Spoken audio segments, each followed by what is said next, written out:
Hi, ako si Kuya Renan. Tambay ako, pero marami yung pangarap. Pangarap ko yung mama na walang ginagawa at kung paano gagawin yon. Nako, hindi ko pa rin po alam. Ganda ng panahon, no? Sarap ituloy yung part 6 ng ating lipat bahay serye. Kasi yan na nga, kung gaano kaganda yung panahon pag gising ko, gano'n naman kasama yung pakiramdam ko. Gumising ako na may konting sinat, tapos medyo sinisipon, tapos medyo masakit yung lalamunan ko. Iniisip ko, dala na siguro ta ng pagod. Kasi ano nga, hindi na sanay yung katawan ko. Kasi to be honest, kung hindi pa kami nag-try mag-renovate ng konti dito sa lilipatan namin bahay, medyo matagal-tagal na rin yung panahon nung huli ako nakapagtrabaho na mabigat. I mean, hindi naman ganun kabigat yung pagpipintura, pero para sa akin lang, paulit-ulit na paghagod ng paint roller, tapos maghapon mong gagawin, yun tayo nakakarindi. Tapos ayun, pag uwi ko, umuulan pa, medyo naambunan ako. Kaya ayun, ang labas, sinipon tayo, sininat, tapos medyo masakit ang lalamunan. Yung totoo, ang sarap sana matulog. Kaso, may gagawin pa ako eh. Hindi tayo pwedeng tumigil. Kung na matapos yung project ko as soon as possible. So ayun, pabili ko ng pintura, rekta na ako na sa bahay para masimulan ko na yung gagawin ko. Yung totoo, medyo nakakapanghinayang to eh. Kasi libreng green screen na sana to pag nag-edit ako ng videos eh. At ayun, bago tayo magpintura, kailangan natin linisan. Tapos sabi nga ng bayong, lihahin daw ng konti para mas dumikit daw yung primer natin. So yan ang ginawa ko. At pagkatapos nga nating lihahin yung pader, eh, naglagay na rin tayo ng Manila paper sa baba. Pasensya na kayo, Manila paper yung nakuha ko eh. Naghahanap ako ng dyaryo na ilalagay sana pansapin, pansalaban ng pintura para hindi magkalat sa sahig. Kaso wala talagang makuha. So naisip ko, Manila paper na lang. Hindi naman siya ganun kamahal eh. Tayo nga rin sa mga napanood ko sa YouTube University, bago ka magsimula magpintura, kailangan haluin mo muna ng husto yung pintura na nasa loob ng lata. O di ba? Natututo na talaga ako. Okay, so start na tayo magpintura mga lodi. Tara. So ayan, apply na natin yung first coating ng wall mga lodi. Unang tingin para napakadali lang, 'di ba? Syempre kuha ka lang ng pintura, tapos ihagod mo lang yung roller, pataas, pababa. Pero nako, hindi pala siya ganoon kasimple. Oo na, napakasimple niya lang tingnan, 'di ba? Pero guys, yung repetition kasi, yung paulit-ulit na taas baba ng paint roller, yun ang nakakangalay. Sa una okay lang, hindi mo pa siya mararamdaman, pero habang tumatagal, unti-unti mararamdaman mo na medyo namamanhid na yung braso mo. So yan mga idolo, lesson learned galing dun sa unang side natin na ginawa na pag may mga gantong pintura na parang natutuklap na, tuklapin natin. Parang, lalo pag repainting. Kasi ayun, trinay ko sa isa, hindi ko na natuklap na maayos. Habang pinipinturahan ko siya, tumutuklap na yung mga ganito. Oh, ayan o, ganyan. Nako, masasayang yung pintura natin dyan mga lodi. Kailangan tanggalin natin yung mga natutuklap ng pintura. Script natin na maayos, madali lang naman yan. Audio, medyo na effort, kaso baka masayang yung pintura natin. Wow! Habang tumatagal, natututo na talaga ako, no? Pwede na kumuha ng pakyawan. Forman, baka naman, pabali, 2 days. Ayan, dito nyo, dami. So, tanggalin mo muna to para sigurado bago tayo mag-repaint. Naks, grabe, sipag-sipagan ng Kuya Renan. Wala eh. Kailangan natin to para sa content eh. Kung di tayo mag-isipag, wala tayong may content. So okay guys, konting update lang sa pinipintura natin. So, halos patapos na ako dun sa first coat. Tapos itong pinakaano ko na first coat is medyo tuyo na. So, baka maya-maya, mga alauna or lasas ng hapon, mag-apply na ako ng second coat. And hopefully, matapos ko ito ngayong araw. Mas mabilis pala yung ganito lang.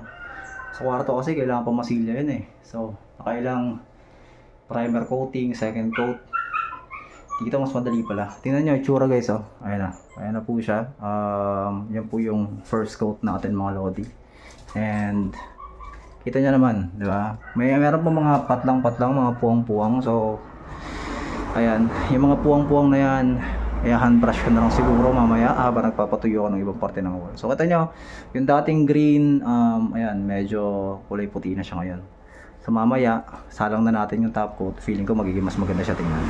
Ayan guys, at this point, minamadali ko nang tapusin yung first coat para makatiwi na siya agad. Dahil nga sa kakamadali ko, hindi ko napansin kung anong oras na. Guys, alas 2 na pala ng hapon dyan, hindi pa ako nagla-lunch. Kaya pala nararamdaman ko, medyo kumakalma yung sikmura ako eh. Pero walang choice. Konti na lang naman, kailangan tapusin ko muna bago ako mag-lunch. Para pagbalik ko, pagkatapos ko kumain, mag-a-apply na ako ng second coat. Okay, so ayan, done na yung first coat natin. So makikita nyo, halos lahat ng side ng sala is kulay puti na. Medyo madilim pa kasi hindi pa siya tapos. Pero hopefully nga pagkatapos natin mapatuyo yan, maayos at matapos na natin. Ayun, saktong-sakto nga, pagkatapos ko mag-lunch, tuyo na rin yung first coating natin. So, pwede na tayong rumekta para maglagay ng second coat. Dito sa puntong to, nangangali na talaga yung braso ko pero wala akong choice Ginusto ko to Kailangan ko tong gawin. Alam ko naman, yung sakit ng katawan, yung sinat-sinat na nakuha ko sa ginagawa ko to. Sa una lang naman to, mga lodi. Yan naman talaga halos lahat pag nangukulangan sa practice Kaya nga kung mapapansin nyo, yung mga mas nakakatanda sa atin, ayaw nilang natitenga, ayaw nilang wala silang ginagawa. Kasi feeling doon nila, mas lalo silang nangihina. Ganon din tayo at medyo bata pa. I mean, hindi na ako ganun kabata, pero syempre nararamdaman ko na rin yung ganun. Every time na natitenga ako, yung matagal akong walang ginagawa mabigat. Nako, first time na may gawin ako mabigat, automatic yan. Kung hindi ako sinatin, sumasakit yung katawan ko ng todo. Pero syempre, matanda na tayo. Wala, tamang kape na lang yung katapat niyan, di ba? Ganyan naman pag tumatanda na Pwede ka mapagod, pwede sumakit ng katawan mo, pwede ka magreklamo, pero hindi ka pwedeng sumuko. Siyempre siguro halata nyo naman sa boses ko, no? Medyo matamlay nga yung boses ko. Pasensya na kayo, medyo masakit rin yung lalamunan ko. Actually, iniisip ko sana, bukas ko pati edit. Kaso yun, ang dami nag-request. Part 6 na daw agad. O sige, part 6, yun ang gusto nyo Anyway, maraming salamat nga pala sa lahat na nakasubaybay dito sa Lipat Bahay serye ko Nakatawa talagang reception na nakuha ko sa seryeng to, mga lodi. Pero syempre, hindi rin natin maaalis na medyo may konting mga marites. Konti lang naman yung mga nagmamarites dito sa mga ginagawa kong videos ngayon. Katulad itong isang to, sabi daw, curious daw siya. Bakit daw yung hindi ko ba, yung narerentahan ko, pinaparenovate ko tapos pinapaganda ko pero hindi ko daw ginawa dun sa bahay daw na pag-aari ng parents ko. Ano niya, paminsan-minsan pag may mga gantong tanong dito mo talaga mahalata yung mga hindi nanonood ng content na kompleto, no? Yung mga hindi tinatapos yung video. Okay, bakit nga ba rin-renovate ko? Kaya pinapaganda ko yung bahay na nirerentahan namin yan. Gaya na sabi ko nga, di ba? Pamilya ko titira dito, hindi naman pwedeng dugyutin yung itsura nito. Kung totoo nga na curious kayo at medyo marami kayong katanungan, try yung panoorin yung mga videos ng Lipat Bahay simula part 1 hanggang part 5. Andun lahat ng kasagutan, guys. Bakit daw yung bahay na tinitirhan ko dati hindi ko na pa-renovate pero ito nirerentahan ko, pinapaganda ko?